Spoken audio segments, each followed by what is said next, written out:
Bonjour, je suis Jérôme Vétillard, VP R&D Qualys. Je vais vous présenter TwinMe, notre plateforme SaaS, qui est un générateur universel de jumeaux numériques. J'étais venu vous en présenter le concept en 2023.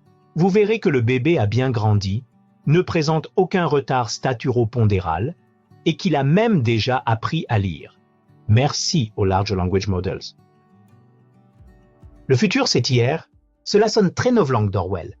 Nous connaissons tous ces chiffres relatifs à la productivité du pipeline de R&D d'une Big Pharma. La progression des coûts est même supérieure à l'inflation, ce qui signe le fait qu'en économie, la santé est un bien supérieur, mais aussi relève sans doute une inflation des normes et d'une approche traditionnelle, sinon conservatrice. Pourtant, il y a 5 ans, nous avons été capables de développer des vaccins anti-Covid en seulement 2 ans, avec des coûts estimés entre 1 et 2 milliards de dollars, et une productivité du pipeline de R&D supérieure à 50% en prenant en compte tous les candidats vaccins. En effet, entre le séquençage du virus 2 semaines après sa découverte en janvier 2020, l'autorisation en urgence d'utilisation en décembre 2020 pour le Pfizer-BioNTech et en janvier 2021 pour le Moderna et le début des campagnes mondiales de vaccination, il se sera écoulé un peu plus d'1 an. Bien entendu, il y avait une urgence mondiale, une mobilisation de nombreuses équipes de pointe, des plateformes à ARN messager matures, des partenariats publics-privés, des procédures accélérées par les autorités réglementaires, permettant des essais cliniques dynamiques et une superposition des phases d'essais cliniques. Mais il y a surtout eu l'utilisation massive d'outils de bioinformatique, incluant de l'intelligence artificielle, pour séquencer, surveiller les mutations et les anticiper, modéliser la conformation de la spike protéine de synthèse, modéliser son receptor binding domain, organiser la production massive, la logistique mondiale, piloter les campagnes de vaccination. Les technologies de l'information appliquées à la R&D pharmaceutique et biomédicale ont été un formidable vecteur d'accélération. Hélas, l'élan créé semble quelque peu s'être dissipé. Si le futur c'est hier, dans une logique toute orwellienne, le présent c'est avant-hier. En effet, il existe de nombreuses difficultés pour réaliser des essais cliniques. Il faut recruter des patients. Il faut planifier et designer les essais pour maximiser le retour informationnel sur investissement, plan d'expérience. Il faut gérer l'hétérogénéité des sources de données et veiller à leur qualité et confidentialité alors même que les sources sont fragmentées et relèvent de différents systèmes de gestion des identités et des accès, ainsi que d'outils de gouvernance, quand il y en a une. Nous parlions aussi d'une inflation des normes qui met les budgets sous pression. Face à ces enjeux, la vision prévalente est la mise en place d'entrepôts de données de santé, EDS, avec des services complémentaires permettant une gestion plus intégrée des essais cliniques dans le cas des entrepôts de données cliniques, EDC. Ici, il est question d'une utilisation secondaire des données de santé et il y a encore quelques ajustements réglementaires à réaliser pour le permettre à grande échelle. Au-delà des certifications HDS, hébergement des données de santé, il y a nécessité souvent de mettre en place des bulles sécurisées pour pouvoir héberger et exploiter des données de santé. Toutefois, les industries healthcare and life sciences ne sont pas les seules confrontées à ce type d'enjeux fonctionnels vis-à-vis des données qu'elles sont amenées à manipuler. D'autres industries fortement réglementées, elles aussi, ont mis en place de tels entrepôts depuis des années. Cela illustre l'état d'esprit conservateur et adopteur tardif des industries de santé. Le présent des industries de santé, c'est l'avant-hier pour d'autres industries, notamment manufacturières. Il est à noter que les Big Pharma ont aussi une dimension manufacturière importante à laquelle s'appliquent les fameuses Good Manufacturing Practice. Ces autres industries sont passées à l'exploitation de ces données que les entrepôts de données permettaient d'exposer de façon sécurisée et à l'échelle pour développer des data products spécifiques et notamment des jumeaux numériques. Voyons en quoi l'entrepôt de données, qui est une étape obligatoire dans le processus de maturation digitale des industries de santé, doit être vu pour ce qu'il est, un magasin de données, un data store structuré, sécurisé, serviciel, mais que ce sont bien les data products qu'il permet de créer qui sont les vecteurs d'information du futur pour les industries de santé et qui sont déjà présents dans certaines autres industries. Les entrepôts de données de santé sont donc des magasins de données avec certains services de base permettant de consommer ces données. Ils présentent les données sous forme statique et il faut en réaliser une exploitation statistique pour en retirer de l'information clinique. Cela tombe bien, c'est l'activité de nombreuses CRO, de l'assistance. Le jumeau numérique, quant à lui, permet de rendre de vastes ensembles de données complexes vivants.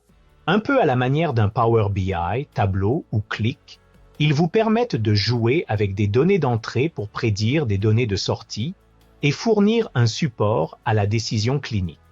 Nous allons donc voir comment se téléporter d'avant-hier à aujourd'hui, et ce, sans téléportation quantique.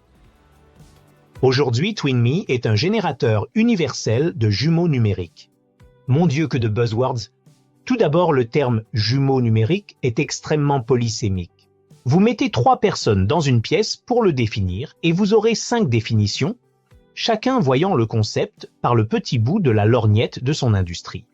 Universel, car nous le verrons ici, les données peuvent être de toute provenance et les questions de recherche très variées. Nous avons des cas d'usage dans la détection de fraude financière, dans le transport, dans l'urbanisme. Qualys étant une CRO, notre expertise première reste les domaines de la santé. Aussi, nous proposons une définition générique du jumeau numérique pour supporter l'universalité de notre approche. Ne vous formalisez pas de l'écriture vaguement mathématique de ce qui va suivre. Nous ne relèverons pas les copies à la fin de la présentation. Un jumeau numérique est une réplique virtuelle dynamique d'un objet, système ou processus réel, créé et alimenté par des données physiques. Il modélise son comportement pour prédire son évolution, optimiser ses performances et faciliter la prise de décision grâce à des outils analytiques avancés et à l'intelligence artificielle. Ce système, ce processus, est décrit par des variables et son état à un instant t peut être représenté par un vecteur, un n-uplet, contenant toutes les variables descriptives du système. Ces variables ou entités peuvent être regroupées en classes et fournir une représentation multimodale du système, du processus, c'est-à-dire sous différents angles de vue. Nous allons donner de la profondeur de champ aux données en les organisant sous forme d'un graphe, d'une ontologie. Cela permet tout d'abord de spécifier quelles sont les variables d'entrée et quelles sont les variables de sortie. Cela permet ensuite de donner une perspective aux données. Selon l'ordre de priorité des variables les unes par rapport aux autres, le tenseur résultant n'aura pas la même représentation. Cela permet de créer des liens causaux explicites entre certaines données et même des liens mathématiques tels que des règles de covariance ou des équations différentielles. Enfin, cela permet de mettre des règles métiers dans les métadonnées descriptives des variables pour permettre une détection d'erreurs automatiques lors de l'importation des données. Une fois que nous avons fait ce travail sur le modèle de données, structuré une ontologie, mis des règles liant certaines variables, importé les données correspondant à ces variables, normalisé, combler les lacunes par imputation automatique à l'aide d'IA, nous allons pouvoir passer à l'entraînement d'une IA disposant d'une architecture spécifique pour répondre à la question de recherche. Seule une approche de ce type permet de modéliser les interactions complexes entre les variables et permettre de générer une fonction à visée prédictive que nous appelons jumeau numérique et qui, en fonction d'un vecteur de variables d'entrée, prédit les valeurs des variables de sortie. TwinMe est une plateforme SaaS hébergée dans le cloud et qui peut être déployée dans votre tenant ou infrastructure cloud louée pour éviter d'avoir à externaliser votre donnée. La philosophie de TwinMe est le do-it-yourself. Nous utilisons l'IA pour réduire les barrières d'expertise à la mise en œuvre de l'IA. Ce sont les IA en charge de fournir l'expérience utilisateur la plus simple. TwinMe est un générateur de jumeaux numériques qui a vocation à être utilisé au quotidien par toutes les équipes qui ont des questions et veulent y répondre avec leurs données. Pour l'heure, notre équipe Data Science a mis au point une vingtaine d'architectures IA qui sont les IA qui servent de moule aux jumeaux numériques de fondation algorithmique. On peut citer des auto-encodeurs, des GAN, des supports vecteurs machines, des modèles à diffusion pour les aspects IA générative, mais aussi CADBoost et XGBoost pour du machine learning statistique. Lors de l'exécution du pipeline de données, des contrôles statistiques classiques sont réalisés pour garantir la bonne qualité des produits du pipeline.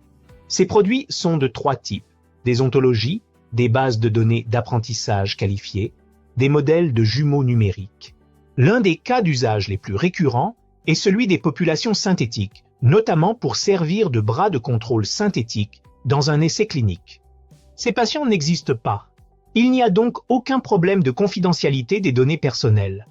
Vous pouvez recruter, enfin générer autant de patients que vous le souhaitez, et même mettre des critères d'inclusion respectant des contraintes de diversité. La cohorte synthétique se comporte comme une cohorte réelle du point de vue statistique d'un bras de contrôle clinique. Elle peut posséder même une information statistique enrichie par l'adjonction de nouvelles variables, génomiques, exposomes, ou disposer d'une taille d'échantillon plus importante. TwinMe peut donc être envisagé comme une ligne de production sur laquelle des IA fabriquent d'autres IA appelées jumeaux numériques. Vous êtes assisté tout au long de la production afin de réduire la barrière d'expertise nécessaire à la production et mise en œuvre d'un jumeau numérique. L'automatisation poussée de TwinMe, le choix délibéré de produire des jumeaux numériques très spécifiques, ce ne sont pas des modèles fondationnels, des IA étroites, permet de réduire les coûts marginaux de production d'un nouveau jumeau numérique et de rendre possible une utilisation en routine de la plateforme TwinMe. La création de valeur intervient à 3 niveaux. Tout d'abord, vos ontologies qui sont réutilisables et thésaurisent votre expertise métier. Les bases de données d'entraînement qualifiées dans un second temps. Les modèles de jumeaux numériques dans un troisième temps. TwinMe étant à l'état de l'art en matière de Machine Learning Operations, ou MLOps, permet de gérer l'entièreté du cycle de vie de production d'un jumeau numérique et donc de le maintenir en conditions opérationnelles à moindre coût, notamment en cas d'actualisation du jeu de données d'entraînement. Nous vous remercions pour votre attention. Pour prendre contact avec nous, n'hésitez pas à scanner le QR code